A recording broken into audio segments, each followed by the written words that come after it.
আসসালামু আলাইকুম ভিউয়ার্স, আপনারা যে যেখান থেকে আমার ভিডিওটি দেখছেন তাদেরকে সবাই আন্তরিক শুভেচ্ছা। বন্ধুরা, আপনারা যারা গরুর খামার করতে ভালোবাসেন বা যাদের খামার রয়েছে তাদের অনেকগুলো বিষয় কিন্তু মাথায় রাখতে হবে। যেমন আপনার গরুর খামারে লাভ করতে হবে বা লাভের যে মুখ দেখবেন সেটি কিন্তু আপনার উপরে নির্ভর করবে। কারণ গরুর খামার করতে গেলে অনেকগুলো বিষয় বা নিয়ম মানতে হয়, যে নিয়মগুলো মানলে আপনি আপনার গরুর খামারে অধিক লাভ করতে পারবেন। আর যদি নিয়ম পালন করতে না পারেন তাহলে হয়তো বা একটু ক্ষতির মুখ দেখতে পারেন। তো বন্ধুরা, আজকে আমরা জানবো যে গরুর খামারে কোন নিয়মগুলো মানতে হবে সেই সম্পর্কে। যারা আমার চ্যানেলের ভিডিওগুলো দেখছেন তারা এই ধরনের ভিডিও দেখতে হলে সাবস্ক্রাইব করে পাশে থাকা বেল আইকন অন করে দিয়ে ভিডিওটি কন্টিনিউ করবে।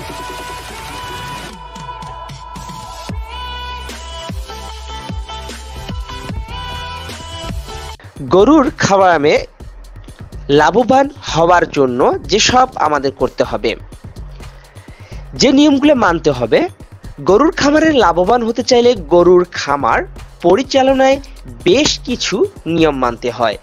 আমাদের দেশে বিশেষ করে গ্রাম অঞ্চলে ব্যাপক হারে গরু পালন করা হয়ে থাকে।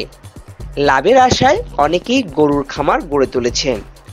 আজকে এই লেখা বা ভিডিও করার জন্য আমি জানাবো গরুর খামারে লাভবান হওয়ার জন্য যে নিয়মগুলো মানতে হবে সেই সম্পর্কে। 1. খামারে গরু পালন করা হলে প্রত্যেকটি গরুর জন্য আলাদা আলাদা খাদ্য ও পানি পাত্রের ব্যবস্থা রাখতে হবে। গরুর পুষ্টি চাহিদা অনুযায়ী বা রুটিন অনুযায়ী সেই গরুকে খাদ্য দিতে হবে। 2.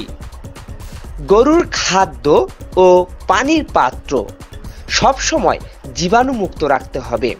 বাস্তব তাই, যখন আমরা খাওয়া দাওয়া করি নিজেরাই প্লেট পরিষ্কার রাখতে হয়, সেক্ষেত্রে গরুর ক্ষেত্রে কম নয়। খাদ্যের সাথে ক্ষতিকর কোনো উপাদান যাতে না থাকে সে বিষয়টা আমাদেরকে লক্ষ্য রাখতে হবে। বন্ধুরা, যেমনটা হচ্ছে আমরা অনেক খাদ্য দিই, ঘাস, কারি বা খড় এসব দেই, তখন দেখবেন অনেক জীবাণু থাকে বা ময়লা থাকে। দেওয়ার সময় অবশ্যই আমাদেরকে লক্ষ্য রাখতে হবে যেন সেখানে কোনো ধরনের খারাপ জীবাণুযুক্ত খাবার না যায়। 3. গাভী 6 মাসের গর্ভবতী হলে লবণ খাওয়ানো বন্ধ করুন এবং বাচ্চা দেওয়া পর্যন্ত তা পালন করুন। এতে গাভীর ওলানে পানি আসবে না। সুন্দর জিনিস এটা। আসলে যখন আপনার খামারে কোনো গরু গাভীর হবে বা বাচ্চা হবে, আপনাকে সময়টা অবশ্যই মনে রাখতে হবে। এক কথায় আপনার গাভীর কয় মাস হলো গর্ভধারণ সেটি খেয়াল রাখে 6 মাস হলে সেই গাভীকে লবণ দেওয়া বন্ধ করতে হবে। যখন দেখবেন গাভীর 6-7 মাস হয়, ওলান দিয়ে বাট্টালে কিন্তু পানি মোষ আসে, সেটা আসবে না। এতে কিন্তু গাভীর অনেক ভালো হয়। 5. গরুর খামারে বায়ো সিকিউরিটি মেনে চলতে হবে এবং অন্যকে মানতে বাধ্য করতে হবে। অন্য খামারে দুধ দহন করে এমন দহনকারী খামারে প্রবেশ করলে সম্পূর্ণ জীবাণুমুক্ত করে তারপর খামারে প্রবেশ করাতে হবে। আমাদের যাদের খামার রয়েছে, যারা আমরা দুগ্ধ খামার গড়ে তুলেছি, অনেক সময় তারা কি করে, এক খামারের গোয়ালকে যারা দুধ দহন করে নিয়ে যায় তাদেরকে ভিতরে প্রবেশ করায়, এক বাসা থেকে আরেক বাসা যায়, তারা আসি দহন করে। সেক্ষেত্রে আমাদেরকে এই নিয়মটা খুবই ভালোভাবে মানতে হবে।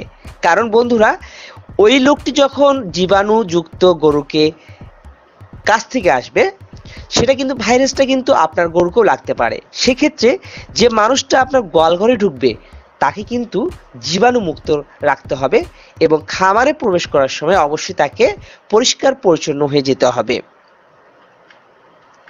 5. গরুর খামারের প্রতিটি গরুর জন্য খাদ্য খরচের হিসাব লিখে রাখতে হবে।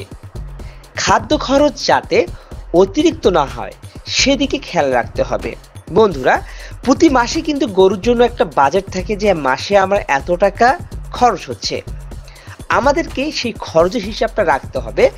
আপনার খামার থেকে কত আসলো এবং মাসে কত গেল সেটি কিন্তু খেয়াল রাখতে হবে, না হলে কিন্তু আপনি ক্ষতির দিকে যাবেন।